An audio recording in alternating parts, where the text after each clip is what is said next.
And of course, I couldn't end this passage on love without being in 1 Corinthians 13, could I? The context of this, and this is so important. I don't know how many times I've heard somebody preach on 1 Corinthians 13 without telling you the context, without keeping it in its context. This is not simply a definition of love in general. This is a specific command to a sinful, rotten, horrible group of disciples and Christians who called themselves a church, even though Paul begged to differ and said, you guys don't act like a church. This is what love should look like in your church, but actually doesn't. So consider that. They are divided, this church, the Corinthians, they are divided about who is more spiritual. You go to the beginning of the book, some say, well, I like Apollos. And the other one says, well, I like Paul. And the other says, well, I like this guy.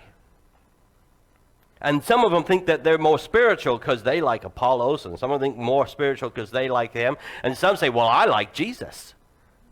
I'm the most spiritual of all. When they come together for communion, Paul says, that's not communion you're having. That's division. He goes on, he says, I understand that there is a family in your church that is practicing incest. And the rest of you think, isn't that cool that we got that going on in our church? We are so loving. Paul says, even the most wretched, horrible people in the world don't talk about that sort of stuff. You guys are messed up. So, in your messed up, rotten situation, let me tell you what love really is. That's what this passage here is all about. He says, if I speak in the tongues of men and of angels, but I have not love, I am a noisy gong or a clanging cymbal. Do you get that? If I use my mouth to do things that should be glorifying to God, the action is there, but the attitude is not. So I'm not really doing it out of love. Guess what the noise that's coming out of my mouth is? Boing. Well, let me go on, he says. And if I have prophetic powers, that word is important. If I have prophetic powers, if I'm strong in spiritual things, and I understand all mysteries, I have these powers, and all knowledge, and if I have all faith, I'm so powerful in all those things. So I could remove mountains. I'd be like a superhero. But if I don't have love, guess what? I am, and the Greek word is powerless. If I appear to be all powerful, but I don't have love, I'm actually powerless. And then he goes on and he says, well, if I give away all I have, and if I deliver up my body to be burned, in other words, I'm preparing for the future. I'm thinking ahead and thinking if I give everything up in this life so I have more in that life, but I don't have love, I gain nothing.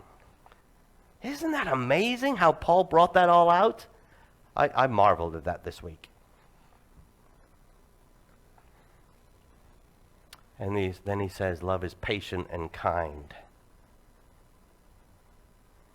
In other words, with your words, with your attitude, with your actions.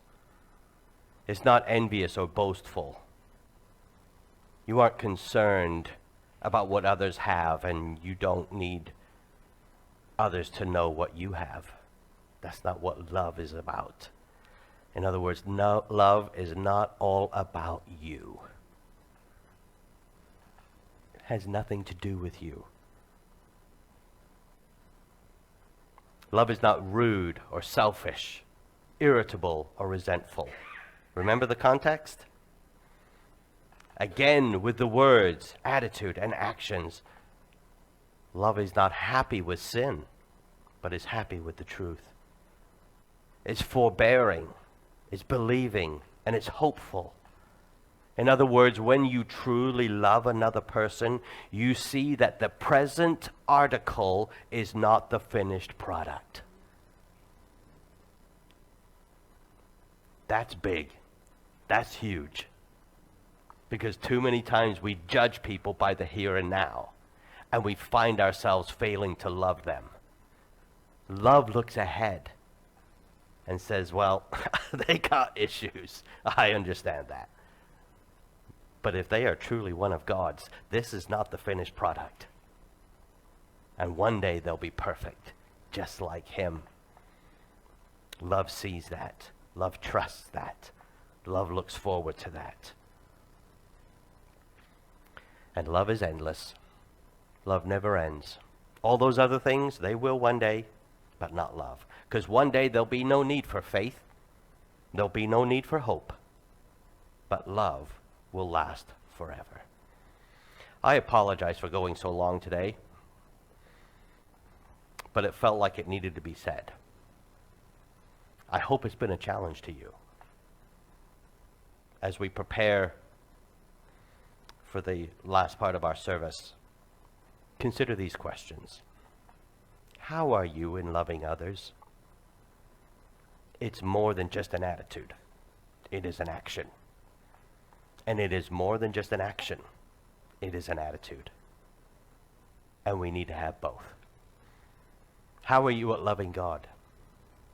Are your actions towards others, especially those that are prickly to you? And you know who they are, don't you? The ones that it's hard to love. Some of them live in your own home. Isn't that right, hon?